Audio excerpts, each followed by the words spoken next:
This is Yahoo Finance Presents. I'm Dan Howley, and we're here with Robbie Bach, the former head of Microsoft's Xbox. He actually helped launch the Xbox as well as its preceding console, the Xbox 360.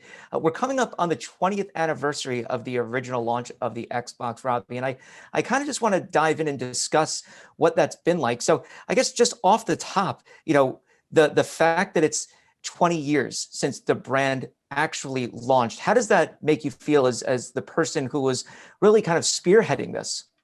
Well, Dan, thanks for having me on. Look, 20 years. I mean, on the one hand, it of course makes me feel old, right? I'm going to turn 60 this year, so you sort of say, "Wow, I started when I was 40. Now I'm 60." But I think as I reflect back on it, the big implication for me is how far we've come technologically. It's easy to forget when Xbox launched, the big controversy was, "Wow, they're betting on broadband. I wonder if that will work." Just think about that. Think about what's happened on social media. Xbox Live. Oh, they're going to bet on people being able to talk to each other over the internet. Those were big bets at the time, and now we see where it's brought us technologically. We now have metaverses in games, right? It's just a whole new world, and it's all happened so quickly. I guess, when you look at the original Xbox, it was obviously coming out at a time when Sony was really kind of riding high after the original PlayStation. Nintendo still, a force at that point. Obviously, both of those are still major players now. But Microsoft was coming up, as a newcomer. What was it like having to go up against those huge names in gaming and having to establish a new console, and something that hasn't been done really since? Well, it was scary, crazy, topsy-turvy. It's like any startup. The one advantage we had over most startups was we were super well funded. So we can make a few mistakes that cost us money, but you couldn't make mistakes that cost you market share or reputation or brand building capability.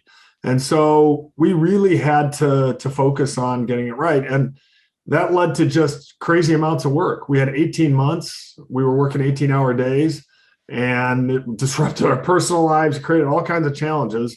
But the team was really passionate, and there was some amazing individuals, and somehow it came together with Halo at the launch, right? I mean, that's sort of the way the story plays out.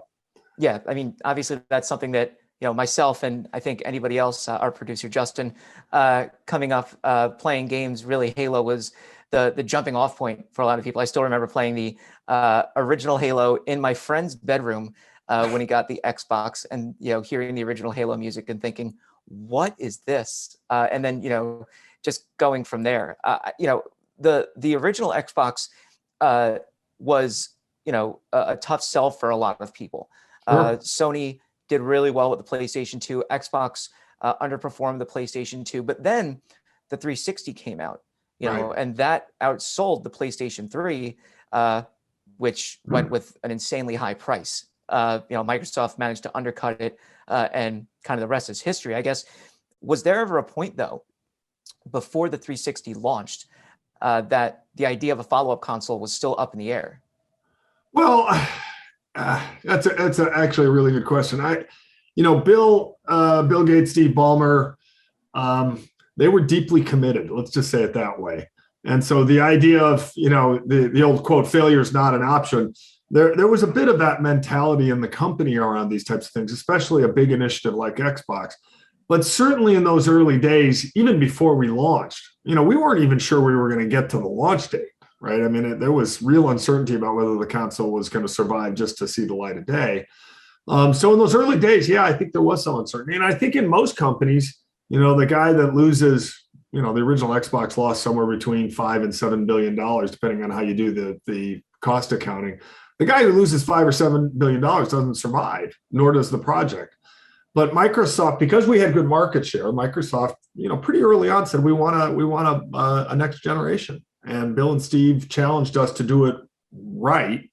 And the team really got organized on the strategy. And 360 was just an amazing product. It was a 8-year console life cycle. That's unheard of. It was just the right product at the right time. It launched, kind of really kicked off Xbox Live, and that really revolutionized online gaming, especially for console users, right? It was on there for PC.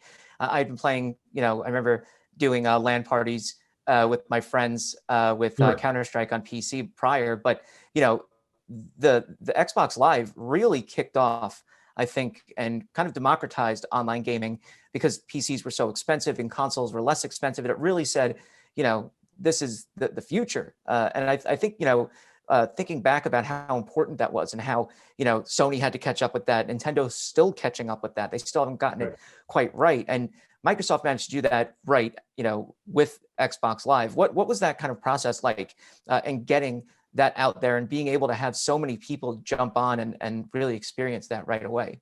Well, when people say, why did Xbox succeed? I always say two things: Halo and Xbox Live, right? And without those two things, I think the console probably doesn't survive and the brand doesn't get built. And Xbox Live was something that was from the very beginning. We made a bet. We put an Ethernet port in the box. We said this is going to be an online console. And we also made a bet that it wasn't going to be like the PC was, which was online gaming, sort of the wild, wild west. You had to know IP addresses and find friends, and there was no consistency. Voice sometimes, but mostly not. We made a really disciplined effort to say this is going to be the Disney World of online gaming. And it's going to be very structured. It's very consistent. You're going to find your friends and you're going to be able to have fun. And right out of the gate, we said, whoa, this is way more important than even we thought. And 2 or 3 years in, when Xbox 360 shipped, we already had millions of people playing on Xbox Live. We said, this is way ahead of forecast. This is the future of what we're doing. And in fact, today, I think if you look at the Xbox business, Xbox Live and its subscriptions and progeny are the heart of what makes Xbox go today. Yeah, I mean, if you look at, Xbox Live, Xbox Game Pass, which Absolutely. I've talked about, ad infinitum, about how ridiculous of a good deal that is. Just being able to get, more than 100 games, play them at your leisure for, next to nothing a month. Dan, think about it this way.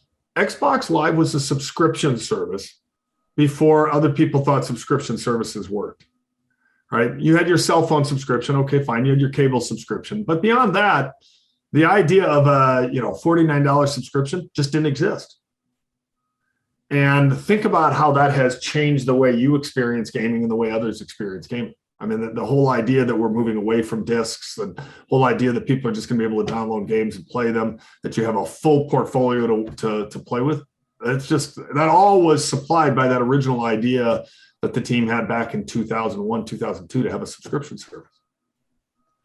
I want to get to two more questions about the Xbox, and then I want to talk about the Wilkes Insurrection. But when you were talking about the original Xbox, did you have to run that by Bill Gates and Steve Ballmer? What was that like? And two, are you still an Xbox gamer now?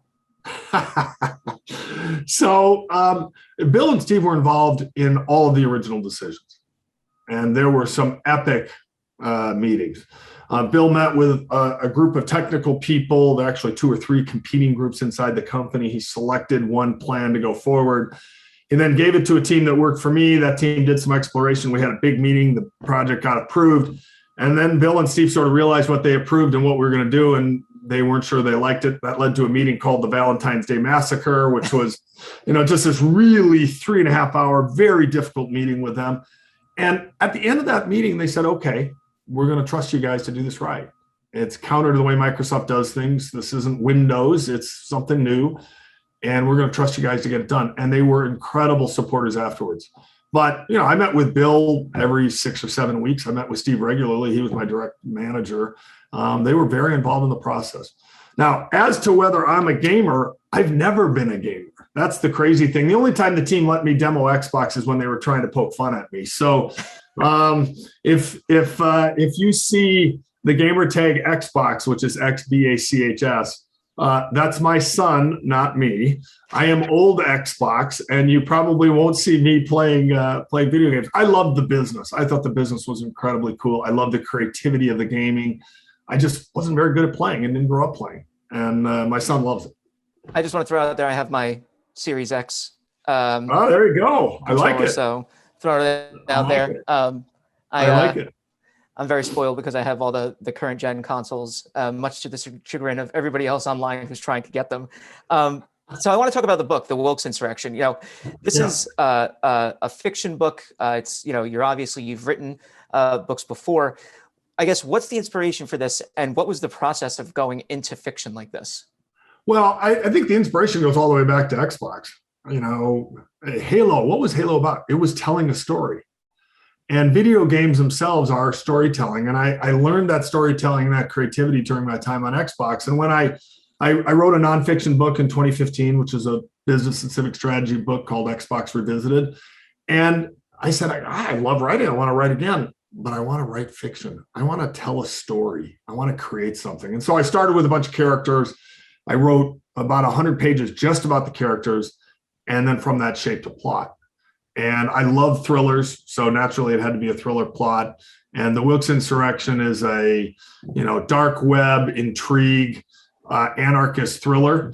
And it has some amazing characters in it, both good and bad. And, I think it's come together really well. I guess, what can we expect overall from the story? Well, I think the thing I tell people, I think there's three things I hope when you read the book. First is, I think you want to turn the page fast. It's got to be a great thriller. So I hope people just are like, oh, I'm into it. I'm into it. I'm into it. I'm into it. You got to keep rolling. That's the way the book's written. That's the way it's designed. Second thing is, I hope you fall in love with the characters. It is a character-driven story. Major Tamika Smith is my main character. She's amazing and intensely human with all the faults and failings that come with that. So I hope you fall in love with the characters. And then at the end of the story, I hope you step back and say, wow, it was a great story. I love the characters. And I learned a little bit about where we are as a country too. Because it is a contemporary thriller. It's about what's going on in the country. It's about an anarchist who tries to rip the country apart. And that's, we're going through some of that on our own. And so it's very much in the here and now. And I hope people walk away with both having had fun reading it and having learned something. All right, Robbie, thank you so much for joining us. Robbie Bach, he is the former head of Xbox, helped get the Xbox out off the ground, 20-year anniversary, and the author of the Wilkes Insurrection. Robbie, thank you so much. Thanks, Dan, for having me.